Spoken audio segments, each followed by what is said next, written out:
Hacedor de estrellas. Olaf Stapledon.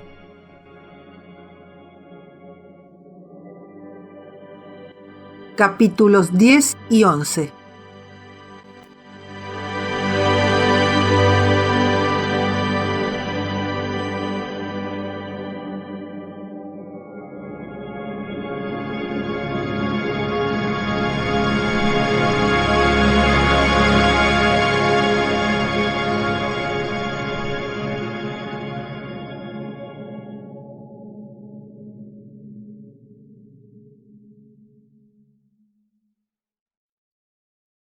Capítulo 10. Una visión de la galaxia. Nos pareció a nosotros entonces que las dificultades de muchos de los mundos de la galaxia habían terminado al fin, que el deseo de mantener viva la utopía galáctica era ahora universal, y que el futuro traería una gloria tras otra. Estábamos seguros de que las demás galaxias progresaban del mismo modo. En nuestra simplicidad esperábamos ver el triunfo rápido, completo y final del espíritu en la totalidad del cosmos. Hasta habíamos concebido que el hacedor de estrellas se regocijaba de la perfección de su obra.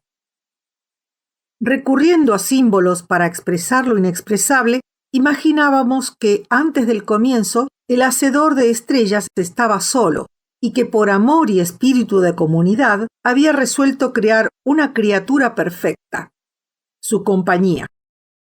Imaginábamos que la había creado de su deseo de belleza y de su voluntad de amor, pero que la había probado también en la creación y la había atormentado, de modo que al fin fuese capaz de triunfar sobre toda adversidad y alcanzar así tal perfección como él mismo en toda su excelsitud no podía alcanzar nunca.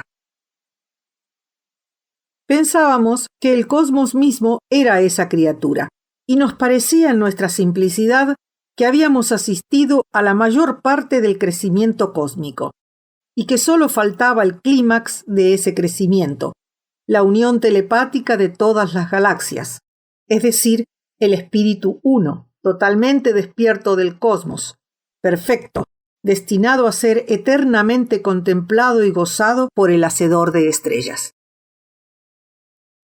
Todo esto nos parecía majestuosamente cierto. Sin embargo, no nos hacía felices. Nos habíamos saciado con el espectáculo del continuo y triunfante progreso en la última época de nuestra galaxia, y los posibles habitantes de otras galaxias no despertaban nuestra curiosidad. No cabía duda de que eran muy similares a nosotros. Nos sentíamos en verdad abrumadoramente fatigados y desilusionados. Habíamos seguido durante tantos eones la fortuna de tantos mundos. Habíamos vivido tan a menudo sus pasiones, nuevas para ellos, pero para nosotros casi siempre repetidas. Habíamos compartido toda suerte de sufrimientos, toda suerte de glorias y vergüenzas. Y ahora que el ideal cósmico, el total despertar del espíritu, parecía a punto de ser alcanzado, nos descubríamos dominados por la fatiga.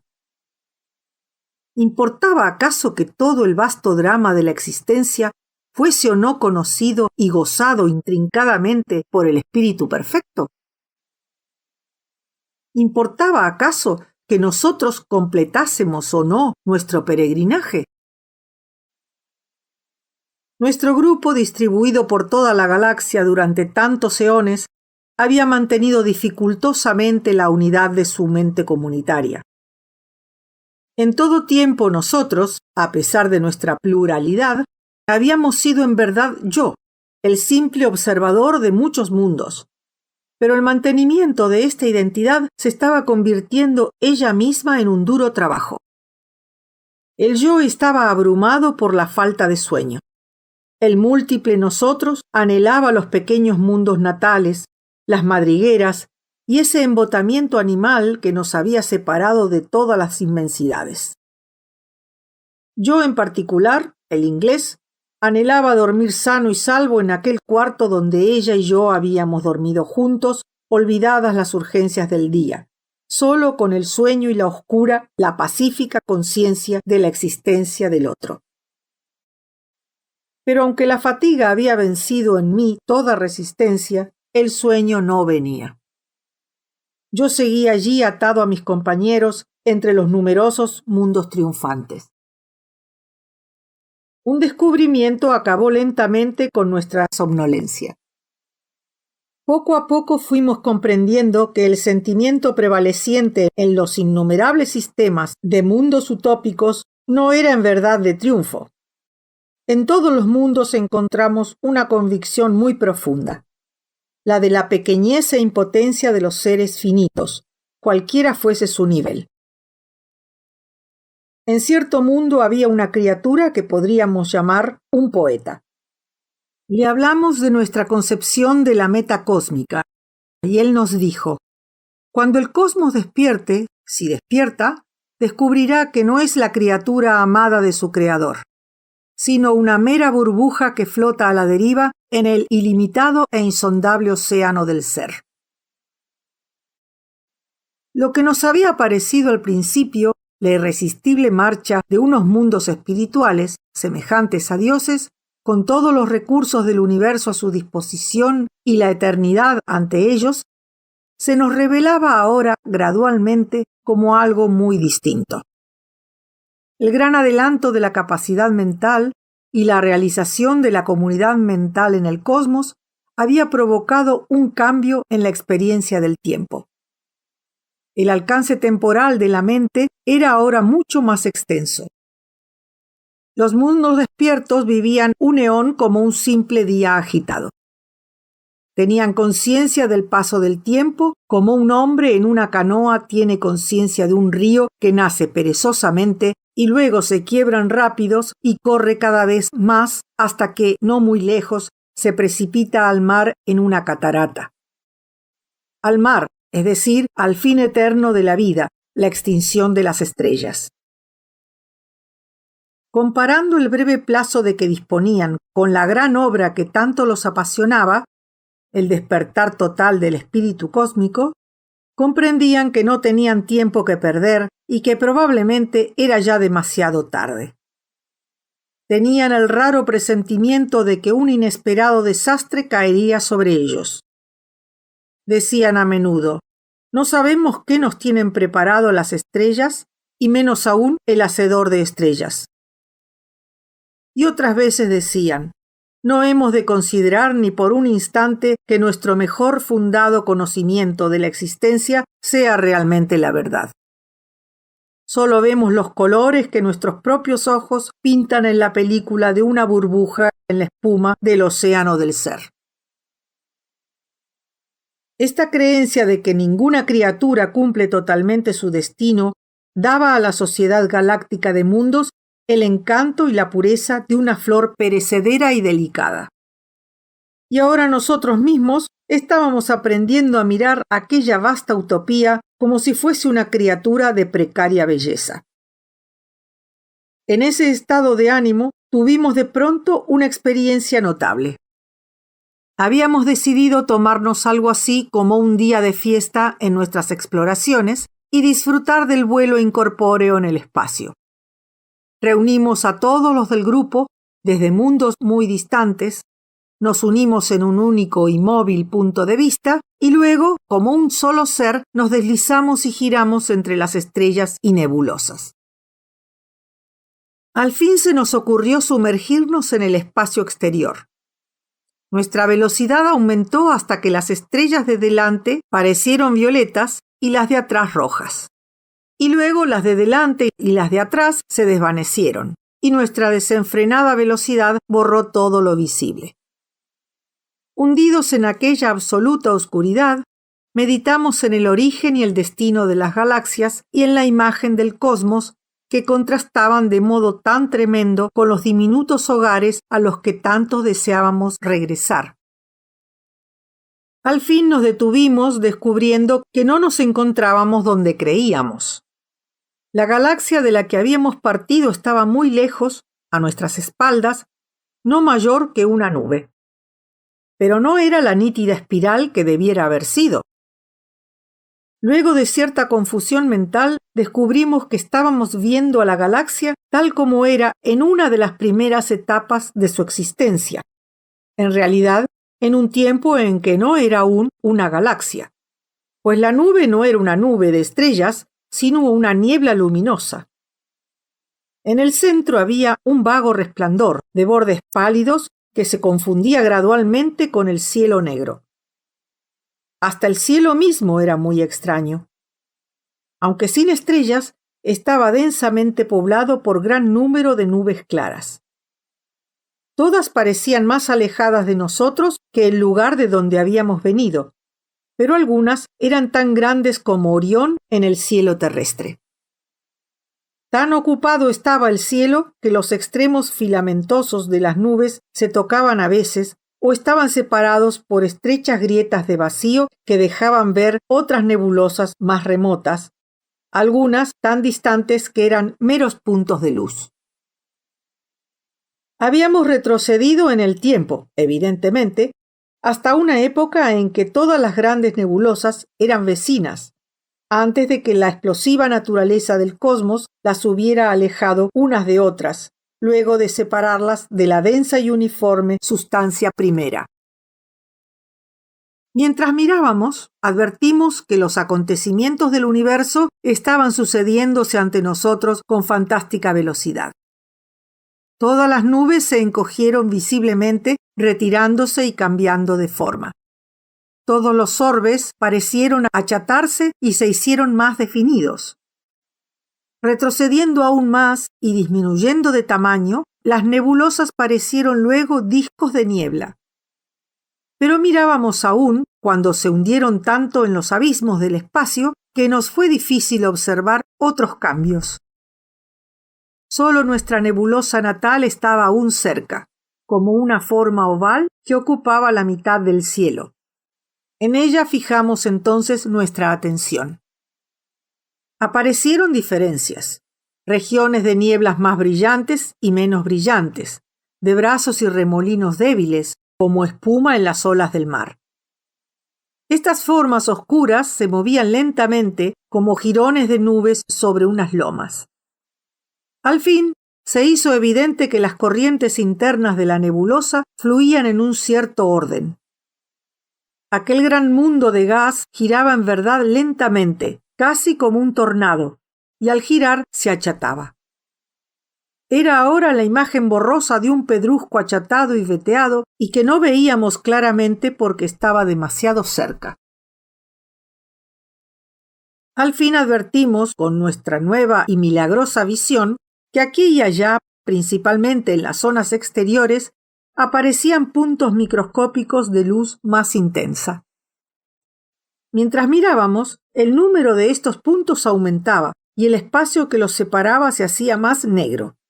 Nacían las estrellas. La gran nube continuaba creciendo y achatándose. Pronto fue un disco de corrientes giratorias de estrellas y ovillos de gas aún no condensado, desintegración de los últimos tejidos de la nebulosa. Estos gases continuaron moviéndose de modo casi independiente, cambiando de formas, arrastrándose como criaturas vivas, extendiendo pseudópodos y desvaneciéndose como se desvanecen las nubes, aún engendrando nuevas generaciones de estrellas. El corazón de la nebulosa se había condensado ahora y era más pequeño y de contornos más definidos, como un congestionado globo brillante. Aquí y allá, a través del disco, había nudos y protuberancias de luz, las futuras constelaciones. En toda la nebulosa se acumulaban estas redondas flores de cardo, estos adornos plumosos, chispeantes, mágicos, donde germinaban pequeños universos de estrellas. La galaxia, porque ahora podía tener este nombre, continuaba girando visiblemente con una continuidad hipnótica, extendiendo en la oscuridad enmarañadas trenzas de corrientes de astros. Ahora era como un enorme sombrero blanco de copa resplandeciente y de ala ancha de débiles estrellas. Parecía un capelo cardenalicio giratorio.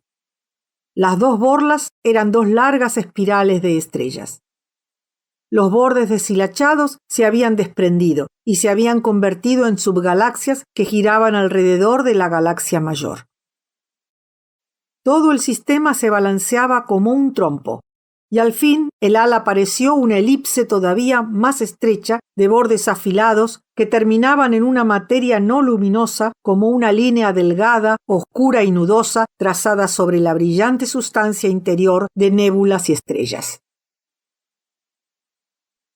Mientras nos esforzábamos por ver más claramente la textura de esta luminosa y nacarada maravilla, descubrimos que nuestra nueva visión, aun cuando abarcaba toda la galaxia y otras galaxias distantes, percibía cada una de las estrellas como un disco diminuto independiente, tan separado de su vecino más próximo como un corcho que flota en el océano Antártico puede estar separado de un corcho que flota en el océano Ártico.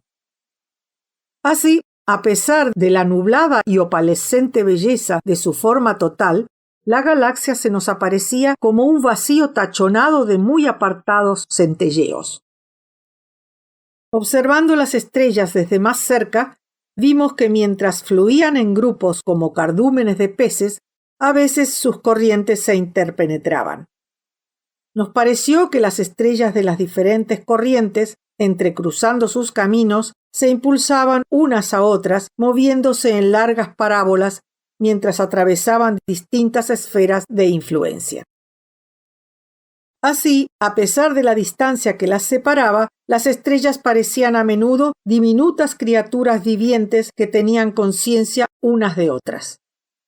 A veces sus caminos se cruzaban en curvas hiperbólicas, o, más raramente, se unían y formaban estrellas binarias.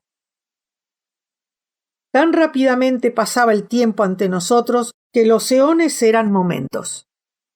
Habíamos visto cómo el tejido nebuloso se condensaban las primeras estrellas, unas gigantes rojas, aunque desde nuestro punto de observación parecían inconcebiblemente diminutas. Un sorprendente número de estrellas, a causa quizá de la fuerza centrífuga de sus movimientos de rotación, estallaban formando binarias, de modo que cada vez más el cielo se poblaba con estos pares danzantes. Mientras tanto, las estrellas gigantes disminuían de tamaño y se hacían más luminosas. Pasaban del rojo al amarillo y luego a un blanco y a un azul resplandecientes. Mientras, otras jóvenes gigantes se condensaban a su alrededor, se encogían todavía más y tomaban de nuevo un color amarillo y rojo de brasa. Al fin, las estrellas más viejas se extinguieron una a una como chispas de un incendio. La incidencia de esta mortalidad fue aumentando, lenta pero regularmente. A veces una nova ardía con un brillo muy superior al de sus miríadas de vecinas y se apagaba. Aquí y allá alguna estrella variable latía con inconcebible rapidez. De cuando en cuando veíamos que una binaria y una tercera estrella se acercaban tanto que una u otra del grupo extendía un filamento hacia su compañera. Con un esfuerzo de nuestra visión sobrenatural, veíamos cómo estos filamentos se quebraban y se condensaban en planetas. Y el tamaño infinitesimal y la rareza de estas semillas de vida nos sobrecogía. Pero las estrellas mismas daban una irresistible impresión de vitalidad. Era raro que los movimientos de estas cosas meramente físicas, estas simples bolas de fuego, que giraban y viajaban de acuerdo con las leyes de sus minúsculas partículas, pareciesen tan vitales, tan indagatorias.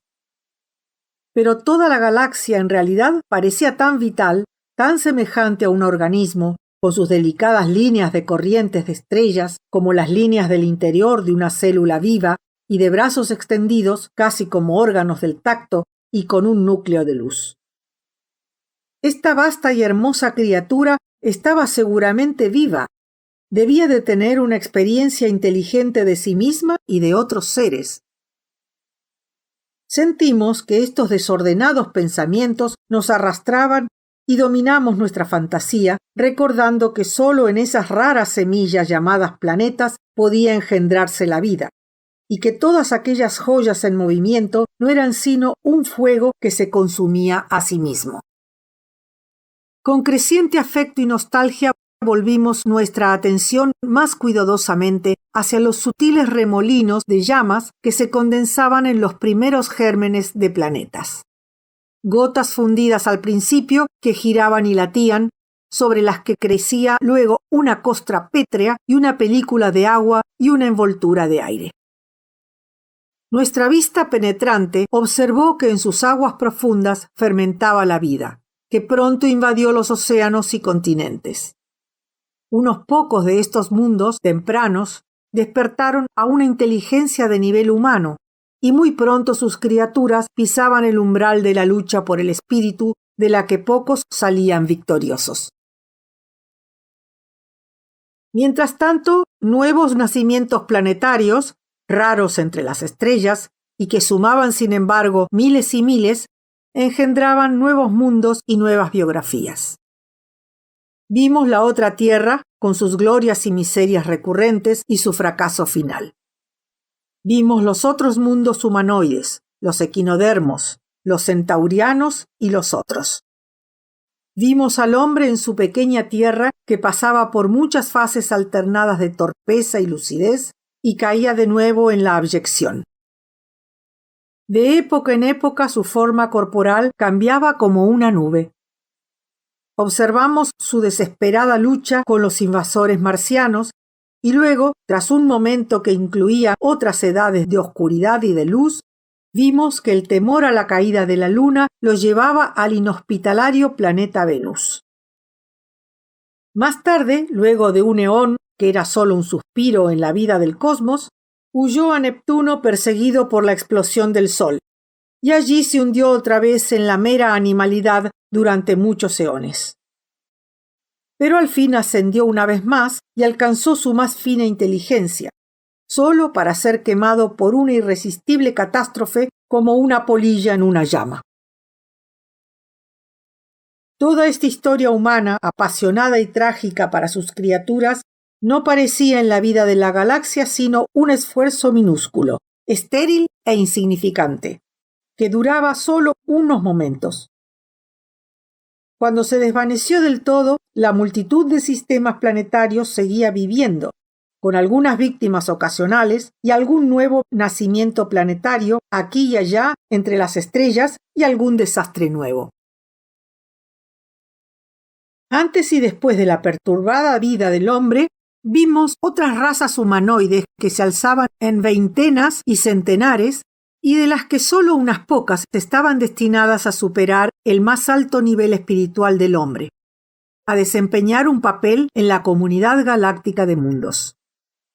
Así vimos pequeños planetas semejantes a la Tierra diseminados en la vasta corriente de astros, y que trataban de dominar esos problemas sociales y espirituales que está confrontando por primera vez el hombre de nuestra era. De modo similar, vimos de nuevo muchas otras razas, nautiloides, submarinas, avianas, compuestas y aún simbióticas, y otras más raras como los seres plantas. Y de cada clase, solo unos pocos o ninguno lograban alcanzar el estado de utopía y tomar parte en la gran empresa comunal de mundos. El resto quedaba en el camino. Desde nuestra remota mira, vimos en una de las aisladas subgalaxias el triunfo de los simbióticos. Aquí, al fin, había un verdadero germen de comunidad de mundos. Las estrellas de islas universos se fueron rodeando de guirnaldas de perlas vivientes hasta que toda la galaxia estuvo animada por mundos.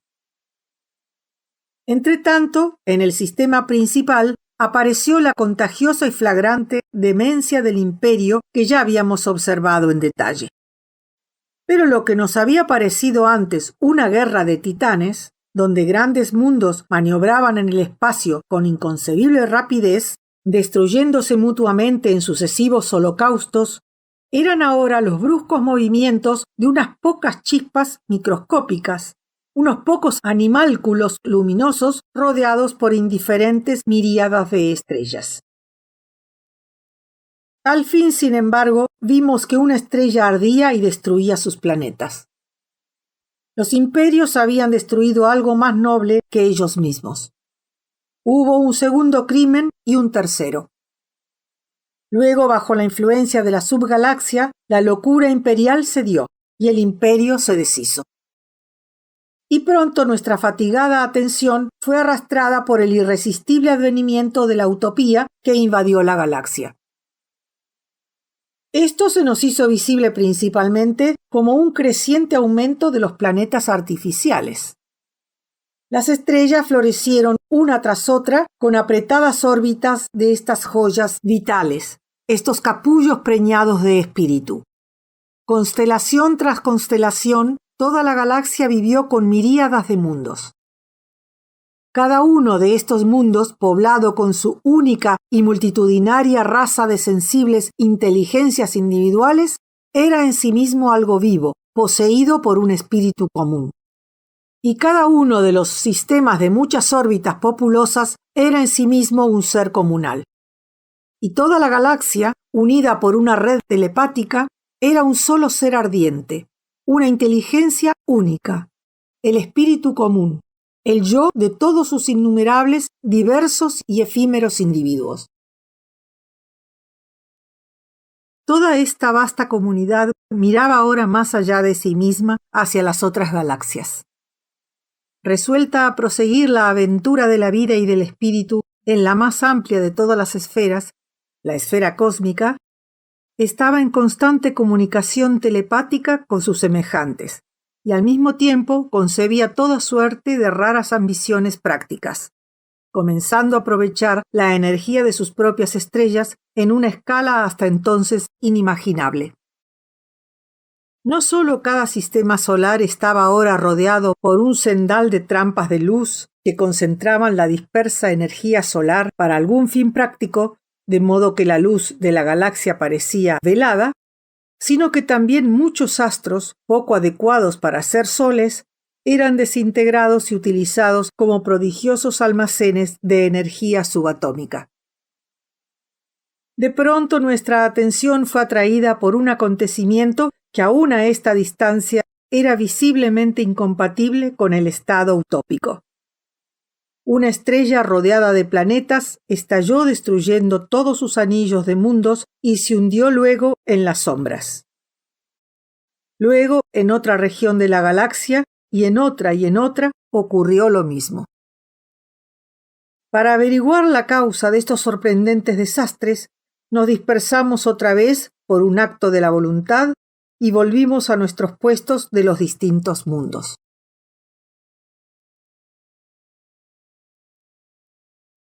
Capítulo 11. Estrellas y gusanos. Las numerosas galaxias.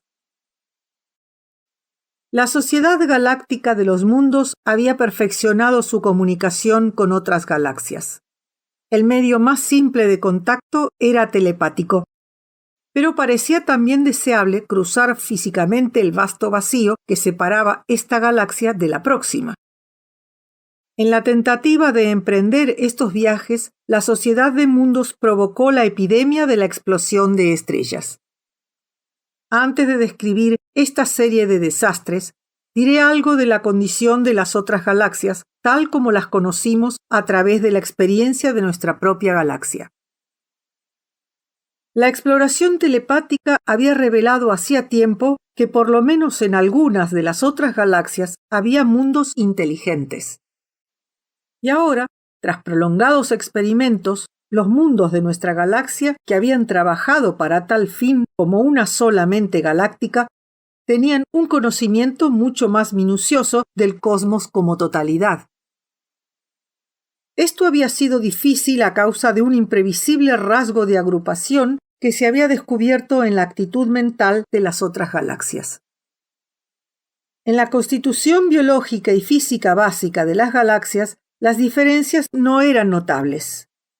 En cada una había una diversidad de razas del mismo tipo general que las nuestras. Pero en el plano cultural, las distintas tendencias de desarrollo en cada una de las sociedades galácticas habían producido importantes idiosincrasias mentales, a menudo tan hondas como poco deseables. De modo que al principio los contactos entre las galaxias desarrolladas fueron muy dificultosos. Nuestra propia cultura galáctica había sido dominada por la cultura de los simbióticos, que se había desarrollado en una subgalaxia excepcionalmente feliz. A pesar de los horrores de la Edad Imperial, la nuestra era una cultura que tenía un cierto carácter amable que dificultaba el intercambio telepático con galaxias de historia más trágica. Además, los conceptos y valores básicos aceptados por nuestra propia sociedad galáctica eran principalmente un desarrollo de la cultura marina que había dominado la subgalaxia. Aunque la población de los mundos continentales había sido sobre todo humanoide, las culturas nativas fueron profundamente influidas por la mentalidad oceánica. Y como esta textura mental oceánica era rara entre las sociedades galácticas, nuestra galaxia estaba también más aislada que la mayoría. Luego de un largo y paciente trabajo, sin embargo, nuestra sociedad logró tener un panorama bastante completo de la población cósmica de galaxias. Se descubrió que por este tiempo las distintas galaxias estaban en distintas etapas de desarrollo mental o físico. Muchos sistemas muy jóvenes, donde la materia nebulosa predominaba todavía sobre los soles, no tenían aún planetas. En otros, aunque ya había unos pocos gérmenes vitales, la vida no había alcanzado aún el nivel humano. Algunas galaxias eran físicamente maduras, pero carecían de sistemas planetarios, ya fuese por simple accidente o por alguna excepcional distribución de sus estrellas.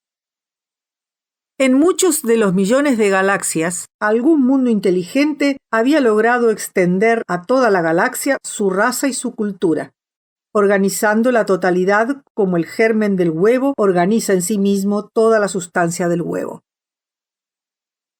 En estas galaxias, muy naturalmente, la cultura estaba basada en la presunción de que toda la población del cosmos se derivaría de un único germen.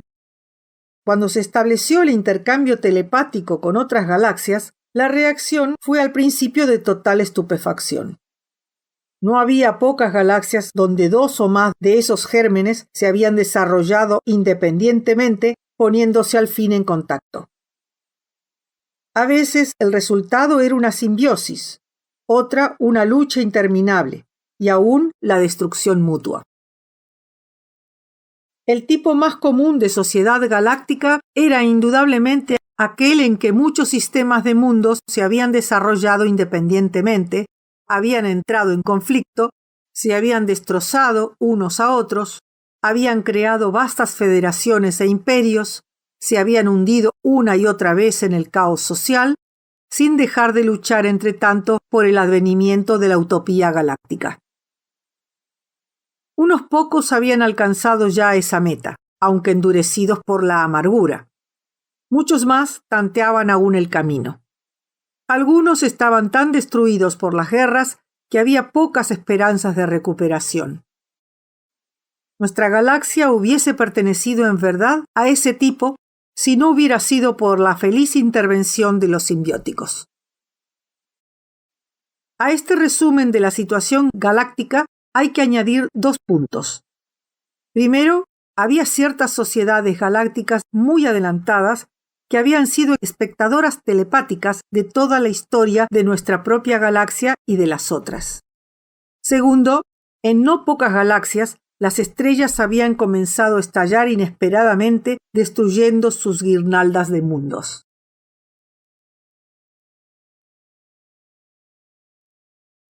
Desastre en nuestra galaxia.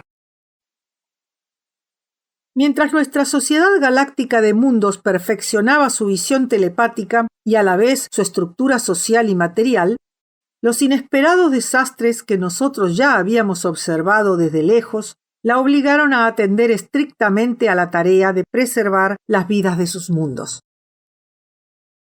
La causa del primer accidente fue la tentativa de separar una estrella de su curso natural y enviarla en un viaje intergaláctico. el intercambio telepático con la más cercana de las otras galaxias era bastante accesible. Pero, como ya he dicho, se decidió que el intercambio físico de mundos podía favorecer extraordinariamente la cooperación y el entendimiento mutuos. Se hicieron planes, por lo tanto, para proyectar varias estrellas con sus correspondientes sistemas de mundos a través del vasto océano de espacio que separaba dos flotantes islas de civilización. El viaje, por supuesto, sería miles de veces más largo que todo lo intentado hasta entonces. Cuando llegara a su fin, muchas estrellas de las dos galaxias habrían dejado de brillar, y ya se advertirían signos del fin de la vida cósmica. Sin embargo, se pensó que la empresa de unir galaxias en todo el cosmos estaba perfectamente justificada por el acrecentamiento de mutuos conocimientos que se produciría en las galaxias en la fase última y más difícil de la vida cósmica. Luego de experimentos y cálculos prodigiosos, se hizo el primer ensayo de viaje intergaláctico. Cierta estrella, desprovista de planetas, fue empleada como receptáculo de energía normal y subatómica. Por medio de ingeniosos dispositivos que mi mente no alcanzó a comprender, esta acumulación de energía fue dirigida a una estrella con planetas con el propósito de ir desviando poco a poco su curso, orientándola hacia la otra galaxia. La tarea de asegurar que los planetas conservasen sus órbitas durante esta operación y durante la subsiguiente aceleración del Sol fue muy delicada, pero se llevó a cabo sin destruir más de una docena de mundos. Lamentablemente, cuando la estrella ya apuntaba a su meta y comenzaba a ganar velocidad, estalló transformándose en una esfera de material incandescente que se expandió con increíble velocidad, destruyendo todos los planetas. Luego se apagó lentamente. En la historia de la galaxia, el repentino estallido de una estrella había sido un acontecimiento bastante común. Se sabía que el impacto de un cuerpo errante o algún factor en la evolución propia de la estrella podía provocar una explosión subatómica en las capas superiores del astro. En ambos casos, la Sociedad Galáctica podía predecir el acontecimiento con notable precisión y tomar las medidas necesarias para apartar al cuerpo intruso o alejar del peligro al amenazado sistema de mundos. Pero este desastre particular fue totalmente imprevisible. No se le encontraba ninguna causa. Infringía las leyes físicas establecidas. Mientras la Sociedad de Mundos trataba de entender qué había ocurrido, estalló otra estrella, el Sol de uno de los principales sistemas de mundos. Se había intentado recientemente aumentar el poder de sus radiaciones y se atribuyó el desastre a estos experimentos. Al cabo de un tiempo, estallaron sucesivamente otras varias estrellas que destruyeron todos sus mundos. En varios casos se había intentado hacía poco alterar el curso de la estrella o aprovechar su almacenada energía. El fenómeno se hizo más frecuente. Sistemas tras sistemas de mundos fueron siendo destruidos. Se había abandonado ya toda tentativa de alterar la vida de las estrellas en cualquier aspecto. Sin embargo, la epidemia de novas continuaba e iba a más. En todos los casos, la estrella era un sol con un sistema planetario. La fase nova normal, la explosión causada no por un choque, sino por fuerzas internas, ocurría solamente en la juventud o en la temprana madurez del astro, y casi nunca más de una vez. En esta última etapa de la galaxia, la mayor parte de las estrellas ya habían dejado atrás la edad de la nova natural. Parecía posible, por lo tanto, alejar sistemas completos de mundos de las peligrosas estrellas jóvenes y ponerlos en órbita alrededor de las luminarias más viejas. Esta operación se llevó a cabo varias veces, aunque consumiendo enormes cantidades de energía. Se elaboraron planes migratorios verdaderamente heroicos para transformar toda la sociedad galáctica y hasta se decidió recurrir a la eutanasia del exceso de población destruyendo los mundos que no pudieran acomodarse a estos planes. Mientras se realizaban tales operaciones, comenzaron a ocurrir nuevos desastres. Estrellas que ya habían estallado, estallaron de nuevo, y al mismo tiempo sobrevinieron catástrofes de un nuevo tipo. En estrellas muy viejas, que ya habían dejado atrás hacía tiempo el período de posibles explosiones, hubo fenómenos muy raros. Un hilo de sustancia incandescente brotaba de pronto de la fotosfera y de este modo, a medida que la estrella giraba, el hilo barría el espacio como una cola. A veces este ardiente tentáculo calcinaba la superficie de los planetas, destruyendo toda vida. Otras, cuando el tentáculo no giraba en el plano de las órbitas planetarias, se salvaban algunos planetas. Pero en muchos casos en que la destrucción no era inmediata, el tentáculo parecía buscar el plano planetario y destruía el resto de los mundos. Pronto fue evidente que si no se dominaba esta actividad estelar, la civilización sería diezmada y en toda la galaxia no quedaría un solo ser vivo. Los conocimientos astronómicos no daban ninguna solución. La teoría de la evolución estelar había parecido perfecta hasta entonces, pero no podía explicar estos raros acontecimientos. Mientras tanto, la Sociedad de los Mundos emprendió la tarea de hacer estallar artificialmente todas las estrellas que no habían pasado espontáneamente por la fase nova. Se esperaba de este modo darles una cierta estabilidad y utilizarlas luego otra vez como soles. Pero cuando se descubrió que todas las estrellas eran igualmente peligrosas, se abandonaron estos experimentos. En cambio, se procuró que las estrellas apagadas proporcionaran de algún modo la radiación necesaria a la vida. Una controlada desintegración atómica las transformaría en soles adecuados, al menos por un tiempo. Lamentablemente, la epidemia de las protuberancias ardientes crecía con rapidez. Sistema a sistema, los mundos vivientes fueron desapareciendo. Se investigó desesperadamente y al fin se descubrió un método para alejar el ardiente tentáculo del plano de la eclíptica. Esta técnica no era muy segura. Además, cuando tenía éxito, el Sol proyectaba tarde o temprano otro filamento. El estado de la galaxia cambió así muy rápidamente. Hasta entonces la energía estelar había llegado a los mundos en cantidades incalculables. Ahora esta energía era como la lluvia de una nube de tormenta. Aunque unas pocas explosiones no afectaban seriamente el vigor del astro, la repetición de las mismas era cada vez más debilitante. Muchas estrellas jóvenes llegaban muy pronto a un estado de decrepitud. La gran mayoría de la población estelar había superado ya su madurez. Muchos astros no eran más que carbones ardientes o cenizas apagadas. El número de mundos inteligentes se había reducido también de modo notable, pues a pesar de todos los ingeniosos métodos de defensa, había aún muchas víctimas. Esta reducción de la población de los mundos era más grave a causa de la elevada organización que había alcanzado la sociedad galáctica. En muchos sentidos, más que una sociedad, era un cerebro. El desastre había destruido casi totalmente ciertos importantes centros cerebrales, reduciendo visiblemente la vitalidad general. Incluso había afectado al intercambio telepático entre los distintos sistemas de mundos que estaban obligados a concentrarse en sus urgentes problemas físicos, tratando de defenderse de algún modo de los ataques de su propio Sol.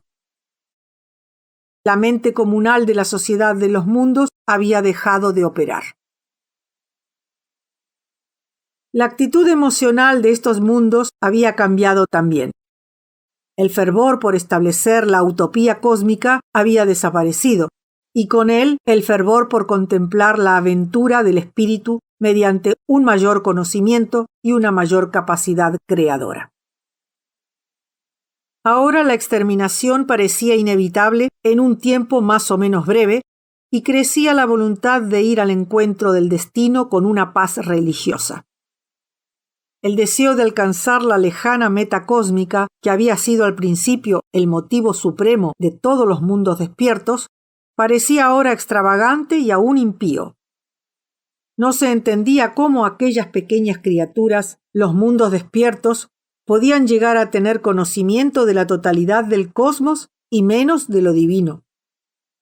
Se contentarían con desempeñar su papel en el drama y apreciar su propio y trágico fin con un desprendimiento y un contentamiento supremos.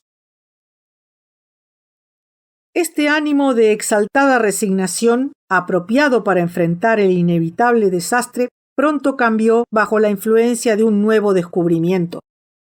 En algunos mundos se sospechaba desde hacía tiempo que la irregular actividad de las estrellas no era meramente automática y que tenía un propósito. Se decía, en fin, que las estrellas eran seres vivos y estaban tratando de librarse a sí mismas de la peste de los planetas.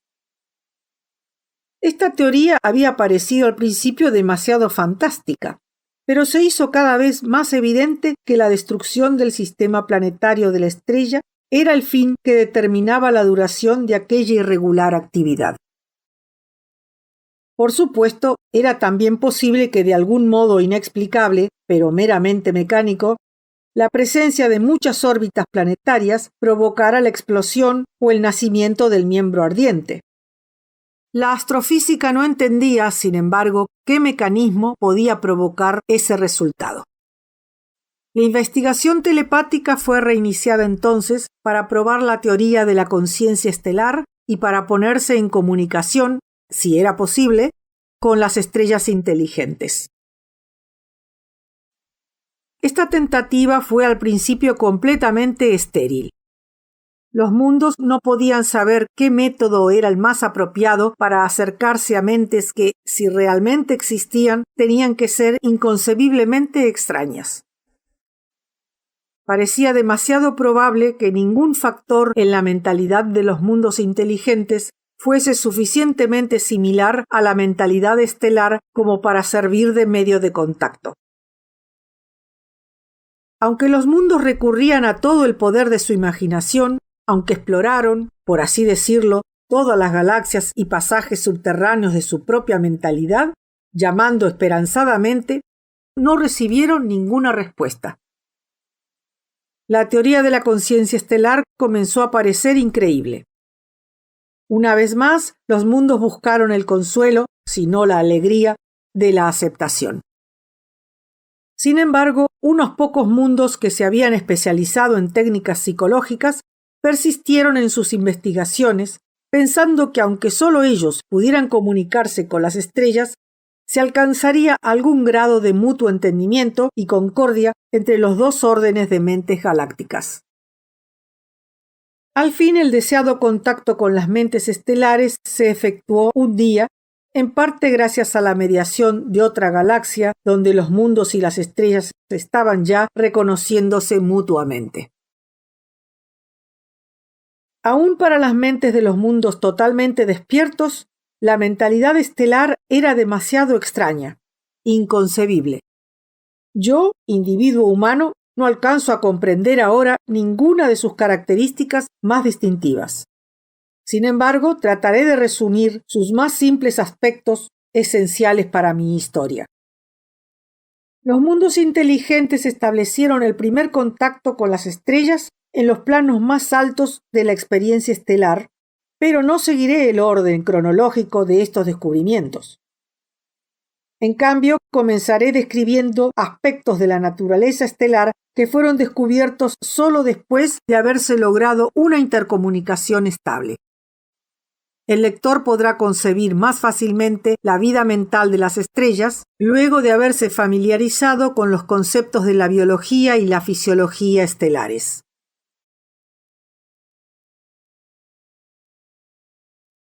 Estrellas. Las estrellas pueden considerarse en verdad organismos vivos, pero fisiológica y psicológicamente de una especie muy peculiar. Las capas superiores y medias de una estrella madura están formadas en apariencia por corrientes entretejidas de gases incandescentes.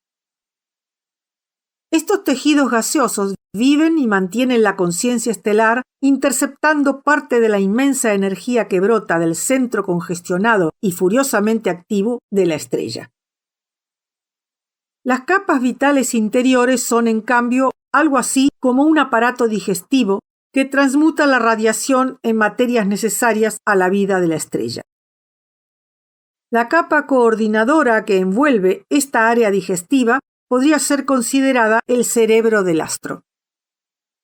Las capas más exteriores, incluso la corona, responden a los más débiles estímulos del ambiente cósmico de la estrella, a la luz de las estrellas vecinas, a los rayos cósmicos, al impacto de los meteoros, a las tensiones creadas por la influencia gravitatoria de los planetas y los otros astros. Estas influencias no podrían, por supuesto, producir ninguna impresión clara si no interviniese un raro tejido de órganos sensoriales gaseosos que miden la cualidad y dirección de las influencias, transmitiendo la información a la capa cerebral. La experiencia sensible de una estrella, aunque extraña a nosotros, nos pareció bastante inteligible. No nos fue extremadamente difícil compartir telepáticamente la percepción estelar de las nuevas titilaciones, los roces, las atracciones y las luces del ambiente galáctico. Era raro que, aunque el propio cuerpo de la estrella resplandeciese extremadamente, esto no afectaba en absoluto sus propios órganos. La estrella solo veía la luz débil de las otras estrellas. De este modo percibía las luminosas constelaciones del cielo, que no se aparecía como oscuridad absoluta, sino inundado por el color de los rayos cósmicos, inconcebible para nosotros los humanos. Los colores con que eran vistas las estrellas mismas dependían de la especie y la edad. Pero aunque la percepción de las estrellas fuese para nosotros bastante inteligible, nada entendimos en un principio de los móviles de la vida estelar.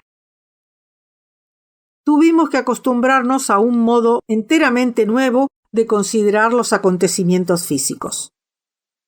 Pues la actividad motora normal de las estrellas no parecía ser otra cosa que los movimientos físicos normales estudiados por nuestros hombres de ciencia, movimientos que estaban relacionados con otras estrellas y con la totalidad de la galaxia. Las estrellas han de tener en verdad una conciencia vaga de la influencia gravitatoria de toda la galaxia, y más precisamente de la atracción de los astros vecinos, aunque estas influencias, por supuesto, son demasiado pequeñas para que puedan ser detectadas por instrumentos humanos. La estrella responde con movimientos voluntarios, que para los astrónomos de los minúsculos mundos inteligentes son puramente mecánicos, y siente, indiscutible y justamente, que este movimiento es la libre expresión de su propia naturaleza psicológica. Tal fue al menos la casi increíble conclusión a que nos llevaron las investigaciones realizadas por la Sociedad Galáctica.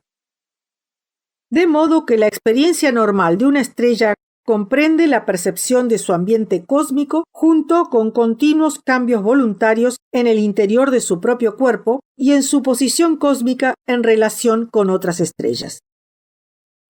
Estos cambios de posición son, por supuesto, movimientos de rotación y traslación.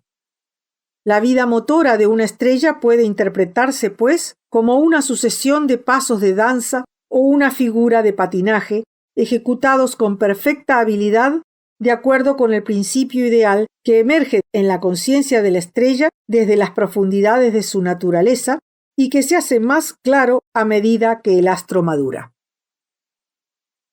Este principio ideal no puede ser concebido por el hombre, salvo cuando se manifiesta prácticamente en el conocido principio físico del menor esfuerzo o en el recorrido de una trayectoria que, dentro de las condiciones gravitatorias y otras parecidas, es la menos extravagante. La estrella misma aparentemente decide y ejecuta esta trayectoria ideal en el campo electromagnético del cosmos con la misma atención y delicadeza con que un motociclista se abre paso a través del tránsito en un camino serpeante, o con la misma economía de esfuerzos con que una intérprete de ballet realiza los más intrincados movimientos. Parece evidente que toda la existencia física de una estrella es experimentada por ella misma como una suprema felicidad, un estado de éxtasis, una persecución siempre triunfante de la belleza formal. Los mundos inteligentes sacaron estas conclusiones guiados por sus propias experiencias estéticas formales. En verdad, gracias a estas experiencias lograron establecer contactos por vez primera con las mentes de las estrellas. Pero la percepción de la verdad estética o religiosa, de ese misterioso canon que las estrellas aceptaban tan seriamente, superaba la capacidad mental de los mundos inteligentes. Podría decirse que lo aceptaban como prueba de confianza. Indudablemente este canon estético simbolizaba de algún modo cierta intuición espiritual vedada a los mundos inteligentes. La vida de una estrella individual es no solo una vida de movimiento físico, es también indudablemente, en muchos sentidos, una vida cultural y espiritual. De alguna manera, cada estrella descubre en la presencia de las otras estrellas seres conscientes. Este mutuo conocimiento es probablemente intuitivo y telepático, aunque debe de fundarse también en inferencias y observaciones. De la relación psicológica de unas estrellas con otras emerge todo un orden de experiencias sociales tan ajenas a los mundos inteligentes que casi nada puede decirse de él. Hay quizá alguna razón para creer que la libre conducta de una estrella está determinada no solo por los austeros cánones de la danza, sino también por un impulso social de cooperación. No hay duda de que la relación entre las estrellas es perfectamente social. Me recordaba la relación que une a los ejecutantes de una orquesta, pero una orquesta donde todos sus miembros están dedicados enteramente a la tarea común.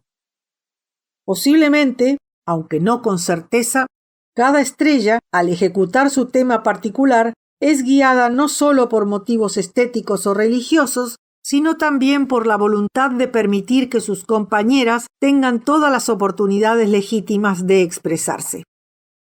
De este modo, la vida de cada estrella es experimentada no solo como una perfecta ejecución de la belleza formal, sino también como una perfecta expresión de amor.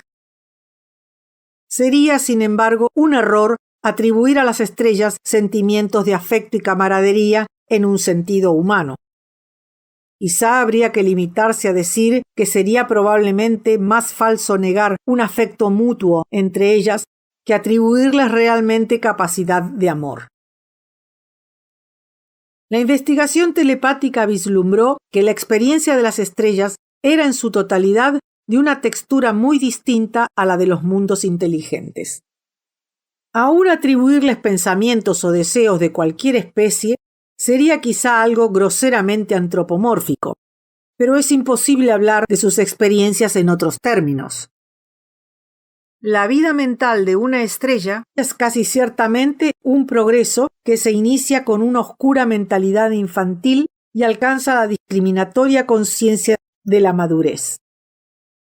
Todas las estrellas jóvenes o viejas son mentalmente angélicas, pues todas aspiran libre y gozosamente a la buena voluntad, a la vía recta, tal como a ellas se les revela. Pero las jóvenes estrellas tenues, aunque ejecuten perfectamente su parte en la danza galáctica, parecen de algún modo espiritualmente ingenuas o infantiles en comparación con las más experimentadas. De modo que aunque no hay tal cosa como el pecado entre las estrellas, ninguna elección deliberada de una trayectoria conocida como errónea y que lleve a un fin conocido como impertinente, hay sin embargo ignorancia y por consiguiente desviación del camino que a las estrellas más maduras se les ha revelado como ideal. Pero estas aberraciones de las estrellas jóvenes son aparentemente aceptadas por las estrellas más despiertas como factor deseable en el desenvolvimiento de la danza galáctica. Desde el punto de vista de la ciencia natural tal como es conocida en los mundos inteligentes, la conducta de una estrella joven es, por supuesto, la exacta expresión de su joven naturaleza, y la conducta de las estrellas mayores, expresión a su vez de su naturaleza madura.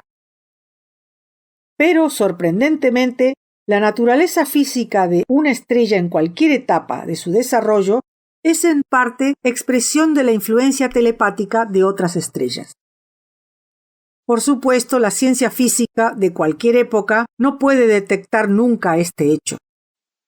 Los hombres de ciencia deducen las leyes físicas de la evolución estelar, de fenómenos que son en sí mismos expresión no solo de influencias físicas normales, sino también de insospechadas influencias psíquicas. En las edades más antiguas del cosmos, la primera generación de estrellas tuvo que encontrar el camino que lleva de la infancia a la madurez sin ayuda exterior. Pero las generaciones posteriores fueron guiadas de algún modo por la experiencia de sus mayores, de modo que pasaron más rápida y plenamente de la oscuridad a una lúcida conciencia de ellas mismas como espíritus y asimismo al conocimiento del universo espiritual en que vivían. Casi con certeza, las últimas estrellas nacidas de la condensación de la nebulosa primigenia se desarrollaban o desarrollarán más rápidamente que sus predecesoras, y en las huestes estelares se creía que a su debido tiempo las estrellas más jóvenes superarían con creces, al llegar a la madurez, el alto nivel espiritual de las estrellas mayores. Hay buenas razones para suponer que los dos deseos supremos de toda estrella son el de ejecutar perfectamente su parte en la danza comunitaria y el de alcanzar una verdadera comprensión de la naturaleza del cosmos. Este último deseo era el factor de la mentalidad estelar que mejor comprendían los mundos inteligentes. El clímax de la vida de una estrella ocurría luego de haber dejado atrás el largo periodo de juventud que los astrónomos humanos llaman gigante roja. Al cerrarse este período, se reduce rápidamente y pasa al estado enano en que se encuentra hoy nuestro Sol. Este cataclismo físico parece estar acompañado por cambios mentales de largo alcance. Por lo tanto, aunque la estrella desempeñe un papel menos evidente en los ritmos de danza de la galaxia, tiene también quizá una conciencia más clara y penetrante. Se interesa menos en el ritual de la danza estelar que en su supuesta significación espiritual. Luego de esta larga fase de madurez física, sobreviene otra crisis. La estrella se contrae otra vez y alcanza esa condición inconcebiblemente densa que nuestros astrónomos llaman enana blanca. Su mentalidad en la crisis de que hemos hablado era casi impenetrable a la investigación de los mundos inteligentes. Pasaba en apariencia por una crisis de desesperación y de creación de nuevas esperanzas. De aquí en adelante, la mente estelar parecía dominada por una creciente tensión de desconcertante y aún terrorífica negatividad, una lejanía helada, casi cínica, que, sospechábamos, no era más que el anverso de algún temible y oculto enajenamiento. Entretanto, la estrella continuaba desempeñando su parte en la danza, meticulosamente, aunque con otro ánimo. Los fervores estéticos de la juventud, la más serena pero activa voluntad de la madurez, la devoción a la sabiduría, habían desaparecido. Quizá la estrella estuviese satisfecha entonces con la comprensión y serenidad que había alcanzado y se complaciera simplemente en gozar de la contemplación del universo. Quizá, pero los mundos inteligentes nunca pudieron saber si la madura mente estelar parecía incomprensible a causa de la superioridad de su desarrollo o por algún oscuro desorden del espíritu. Las estrellas permanecían en este estado de vejez durante un periodo muy largo, perdiendo gradualmente energía y retirándose mentalmente a sí mismas hasta sumergirse en una suerte de impenetrable trance de senilidad. Al fin su luz se extinguía y sus tejidos se desintegraban. De aquí en adelante continuaban sus viajes por el espacio en un estado de inconsciencia que repugnaba a los astros todavía conscientes. Esta, de modo aproximado, es la vida normal de una estrella común, pero hay muchas variedades dentro del tipo general, pues no todas las estrellas tienen el mismo tamaño ni la misma composición, y probablemente se distinguen también por el impacto psicológico con que se manifiestan a las otras estrellas. Una de las más comunes entre los tipos excéntricos es la estrella doble, dos poderosos globos de fuego que avanzan en círculos por el espacio, en algunos casos tocándose casi. Como todas las relaciones estelares, esta es también perfecta, angélica. Sin embargo, es imposible asegurar que la pareja experimente algo que pueda ser llamado un sentimiento de amor personal o que se consideren más que compañeras dedicadas a una tarea común. La investigación sugería evidentemente que los dos seres recorrían sus serpenteantes caminos con algo así como mutua satisfacción, una satisfacción que nacía asimismo de una íntima colaboración con la galaxia. Pero ¿amor? Es imposible decirlo. A su debido tiempo, con la pérdida del momentum, las dos estrellas se ponían realmente en contacto. Entonces, en algo que parecía una agonizante llamarada de alegría y dolor, se unían confundiéndose. Luego de un período de inconsciencia, la gran nueva estrella generaba nuevos tejidos y ocupaba su puesto en la compañía angélica. Las raras cefeidas variables eran la especie estelar más desconcertante. Parecía que estas y otras variables de vida mucho más larga pasaban alternativamente del quietismo al fervor en armonía con su propio ritmo físico. No es posible decir más. Un acontecimiento que tiene en apariencia gran importancia psicológica y que ocurre muy raramente es el acercamiento mutuo de dos o tres estrellas y la proyección consiguiente de filamentos estelares. Es el momento mismo en que un filamento roza una estrella y poco antes de que se desintegre dando nacimiento a planetas, el astro experimenta probablemente un éxtasis físico intenso, pero humanamente ininteligible. Aparentemente, las estrellas que han pasado por esta experiencia han alcanzado una comprensión particularmente vívida de la unidad del cuerpo y del espíritu. Las estrellas vírgenes, sin embargo, aunque no han pasado por esta maravillosa aventura, parecen no tener deseos de infringir los sagrados cánones de la danza en busca de oportunidades para tales encuentros. Cada una de ellas está satisfecha con desempeñar su parte y observar el éxtasis de aquellas a quienes el destino ha favorecido. Describir la mentalidad de las estrellas es, por supuesto, describir lo ininteligible por medio de metáforas humanas, inteligibles pero falsas. Esta distorsión aparece como particularmente grave en la descripción de las dramáticas relaciones entre las estrellas y los mundos inteligentes, pues bajo la presión de estas relaciones, las estrellas parecen haber experimentado por vez primera emociones que superficialmente al menos podrían llamarse emociones humanas. Mientras la comunidad estelar fue inmune a las interferencias de los mundos inteligentes, cada uno de sus miembros mostró una perfecta rectitud y expresó perfectamente su propia naturaleza y el espíritu común.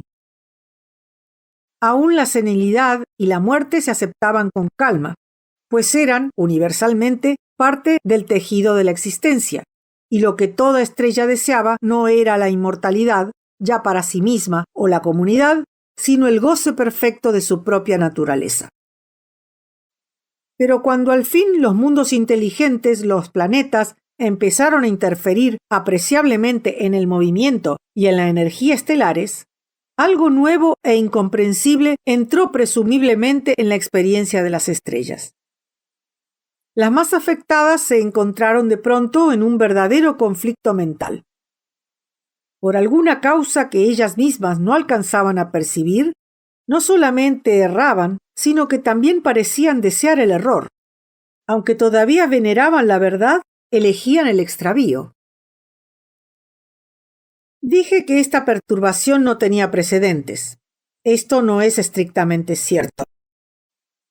Parecía que casi todas las estrellas habían experimentado alguna vez en sus vidas privadas una desviación no muy distinta.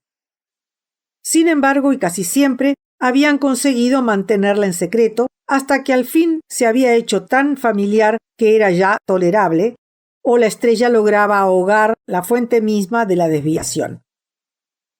Era en realidad sorprendente que seres de naturaleza ajena e ininteligible, en tantos sentidos, pudieran ser en este aspecto sorprendentemente humanos.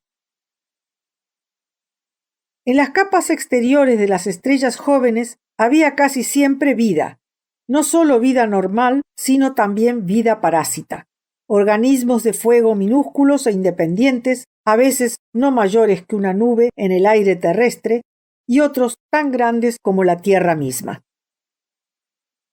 Estas salamandras se alimentaban de la radiante energía de la estrella del mismo modo que los propios tejidos orgánicos del astro o simplemente de los tejidos mismos. Aquí, como en todas partes, se esperaban las leyes de la evolución biológica y con el tiempo aparecían razas de seres inteligentes parecidos a llamas. Aun cuando la vida salamandriana no alcanzaba este nivel, su efecto en los tejidos de la estrella se le aparecía a ésta como una enfermedad de la piel o de los órganos de los sentidos o aún de los tejidos más profundos. La estrella experimentaba entonces emociones no muy distintas de las humanas, como miedo y vergüenza, y ansiosamente y humanamente ocultaba su secreto a las sondas telepáticas de sus semejantes. Las razas de las salamandras nunca lograron dominar sus mundos ardientes. Muchas de ellas sucumbieron, tarde o temprano, a algún desastre natural o a las actividades de eliminación o limpieza del poderoso huésped. Muchas otras sobrevivieron, pero en un estado relativamente inofensivo, perturbando a sus estrellas solo como una débil irritación y un leve matiz de insinceridad en sus relaciones con los otros astros. En la cultura pública de las estrellas, la peste de las salamandras era completamente ignorada. Cada estrella creía ser la única enferma de toda la galaxia. La peste tuvo, sin embargo, un efecto indirecto e importante en el pensamiento estelar. Introdujo la idea de pureza. Todas las estrellas apreciaban aún más la perfección de la comunidad estelar a causa de su propia y secreta imperfección. Cuando los planetas inteligentes empezaron a trabajar seriamente en la energía estelar y en las órbitas estelares, el efecto en las estrellas no fue de vergüenza íntima, sino algo así como un escándalo público. Era indudable para todos los observadores que la culpable había violado los cánones. Las primeras aberraciones fueron recibidas con asombro y horror. Entre las huestes de las estrellas vírgenes se murmuró que si el resultado de los tan apreciados contactos interestelares de los que habían nacido los planetas naturales era en última instancia esta vergonzosa irregularidad, entonces acaso la misma experiencia original había sido pecaminosa. Las otras estrellas protestaron diciendo que no eran ellas las culpables, sino aquellas motículas que giraban alrededor. Sin embargo, secretamente dudaban de sí mismas. ¿No habrían al fin y al cabo infringido el canon de la danza en aquel extático ir de estrella a estrella? Sospechaban además que en cuanto a las irregularidades, que eran ahora motivo de escándalo, hubieran podido resistirse preservando sus verdaderas trayectorias. Mientras tanto, el poder de los mundos inteligentes se acrecentaba. Los soles eran llevados de un lado a otro para que cumplieran los propósitos de sus parásitos. Desde el punto de vista de la población estelar, estos astros no eran, por supuesto, otra cosa que peligrosos lunáticos.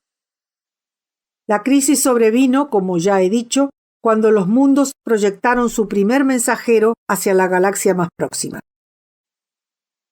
La inocente estrella, aterrorizada ante la locura de su propia conducta, tomó la única represalia que conocía. Pasó al estado de nova y estalló, destruyendo exitosamente a sus planetas. De acuerdo con la ortodoxia estelar, este acto era en sí un verdadero crimen, pues interfería impíamente con el orden divinamente señalado de la vida de una estrella. Pero cumplía con el fin deseado, y pronto fue imitado por otras estrellas desesperadas. Siguió entonces la edad de horror que ya he descrito desde el punto de vista de la sociedad de los mundos. No fue sin duda menos terrible para las estrellas, pues la situación de la sociedad estelar pronto se hizo desesperada. La perfección y beatitud de los antiguos días habían desaparecido. La ciudad de Dios era ahora una morada de odio, recriminaciones y desesperación. Multitudes de estrellas jóvenes se habían convertido en prematuras y amargadas enanas, y las maduras habían caído casi en la senilidad. Las formas de la danza eran un caos. Aunque la antigua pasión por los cánones de la danza continuaba viva, la concepción misma de los cánones se había oscurecido. La vida espiritual había sucumbido a la necesidad de la acción urgente. Se anhelaba aún el progreso del conocimiento interior, pero nadie veía ya claramente en sí mismo. Además, la primera e ingenua confianza que compartían tanto las estrellas jóvenes como las maduras, la certidumbre de la perfección del cosmos y la rectitud del poder sustentador, habían sido reemplazadas por una desesperación estéril.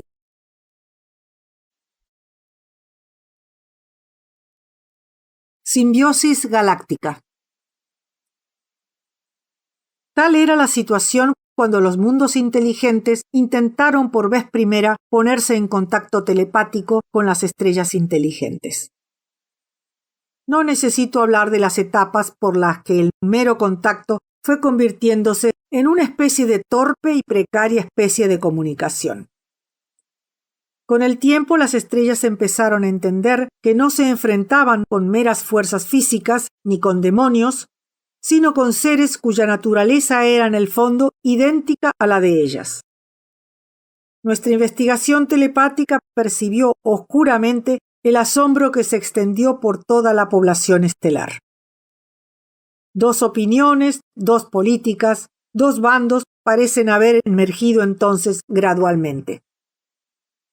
Uno de estos bandos sostenía que las pretensiones de los planetas inteligentes debían de ser falsas, pues estos seres que habían vivido en una sucesión de errores, luchas y crímenes eran sin duda esencialmente diabólicos. Relacionarse con ellos equivalía a cortejar el desastre. Este bando, al principio en mayoría, opinó que la guerra debiera continuar hasta la destrucción de todos los planetas. El partido de la minoría reclamó paz. Los planetas, afirmaron, buscaban a su modo los mismos fines que las estrellas. Hasta se sugirió que estos seres minúsculos, con su más variada experiencia y su larga relación con el mal, podían haber alcanzado ciertos grados de discernimiento que las estrellas, esos ángeles caídos, no habían conocido. ¿No podían aquellas dos especies fundar juntas una gloriosa sociedad simbiótica y realizar así el deseado ideal, el pleno despertar del espíritu? Pasó mucho tiempo antes de que la mayoría escuchase este consejo. La destrucción continuó, junto con el despilfarro de las preciosas energías de la galaxia. Muchos sistemas de mundos fueron desapareciendo uno tras otro. Muchas estrellas cayeron en el agotamiento y el estupor una tras otra. Mientras tanto, la sociedad de los mundos mantuvo una actividad pacífica. No hubo más intentos de aprovechar directamente la energía de los soles. No se alteraron más órbitas estelares. No se hizo estallar artificialmente ninguna otra estrella. La opinión estelar empezó a cambiar. La cruzada de exterminio decreció y fue abandonada. Siguió entonces un período de aislacionismo en el que las estrellas, dedicadas a la reconstrucción de su sociedad, no prestaron atención a quienes habían sido sus enemigos. Gradualmente nació entre los planetas y los soles un intento de confraternización. Las dos especies de seres, aunque no pudiesen entender totalmente las idiosincrasias de la otra, eran demasiado lúcidas para entregarse a meras pasiones tribales. Resolvieron, por lo tanto, superar los obstáculos y establecer alguna suerte de comunidad. Pronto, todas las estrellas desearon tener sus guirnaldas de planetas artificiales y llegar a alguna relación simpsíquica con sus acompañantes. Pues era evidente ahora para las estrellas que los Amakula tenían mucho que dar. Las experiencias de los dos órdenes de seres eran de algún modo complementarias. Las estrellas conservaban aún la sustancia de la sabiduría angélica de la Edad Dorada. Los planetas la superaban en lo analítico, lo microscópico, y en esa caridad que había nacido en ellos junto con una indulgente aceptación de las propias debilidades. Para las estrellas, además, era asombroso que sus minúsculos compañeros pudiesen aceptar no solo con resignación, sino también con alegría, un cosmos donde las huellas del mal eran evidentes. Pasó el tiempo, y una sociedad simbiótica de estrellas y sistemas planetarios abrazó toda la galaxia. Pero era al principio una sociedad enferma, y fue hasta el fin una galaxia empobrecida. De su billón de estrellas, solo unas pocas estaban aún en la plenitud de la vida. No había sol sin planeta. En muchas estrellas muertas se provocó la desintegración atómica para proveer soles artificiales. Otras fueron utilizadas de un modo más económico. Se criaron o sintetizaron razas especiales de organismos inteligentes para que habitasen en esos grandes mundos. Muy pronto, densas poblaciones de innumerables tipos edificaban una austera civilización en 1000 estrellas que habían ardido en otro tiempo y donde subsistía una energía volcánica que ahora aprovechaban los pobladores. Criaturas minúsculas, similares a gusanos, artificialmente creadas, se arrastraban trabajosamente por unas llanuras donde la gravitación opresiva no permitía que se alzase una piedra sobre el nivel del suelo. Tan violenta era esa gravitación que una caída desde 1 centímetro de altura hacía pedazos los cuerpos menudos de estos gusanos. Los habitantes de los mundos estelares, cuando no contaban con luz artificial, vivían en una oscuridad permanente, mitigada solo por la luz de las estrellas, el resplandor de las erupciones volcánicas y la fosforescencia de sus propios cuerpos. Sus túneles subterráneos llevaban a vastas estaciones de fotosíntesis donde la energía almacenada de la estrella era aprovechada para la vida mental y física. La inteligencia en estos mundos gigantes no era, por supuesto, una función del individuo, sino de la colonia. Como los insectoideos, estas pequeñas criaturas eran meros animales cuando se separaban del grupo, guiados solo por el instinto de reincorporarse a la vida común. La necesidad de poblar las estrellas muertas no habría aparecido si la guerra no hubiese reducido tanto el número de planetas inteligentes y de soles capaces de recibir nuevos sistemas planetarios. Había que crear otras poblaciones para que la vida comunal pudiese mantener sin peligro su diversidad. La sociedad de los mundos había sido una unidad delicadamente organizada donde cada elemento tenía una función especial.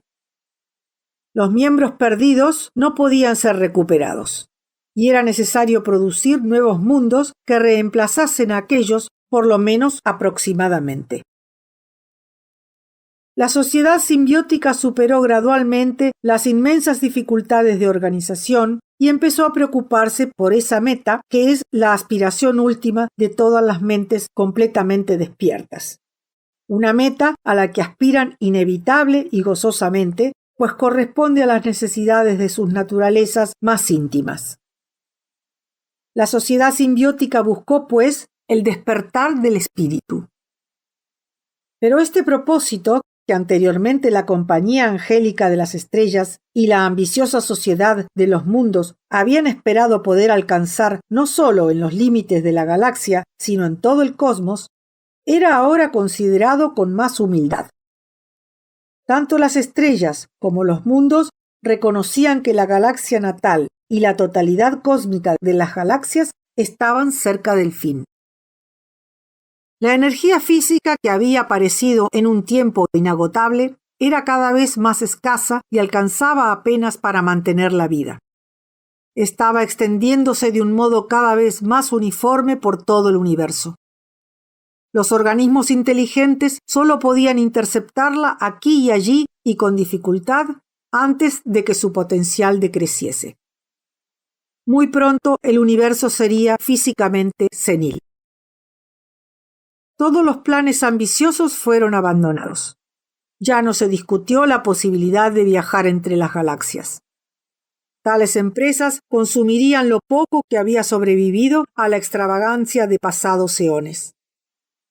Hasta se interrumpieron las innecesarias idas y venidas dentro de los límites de la propia galaxia.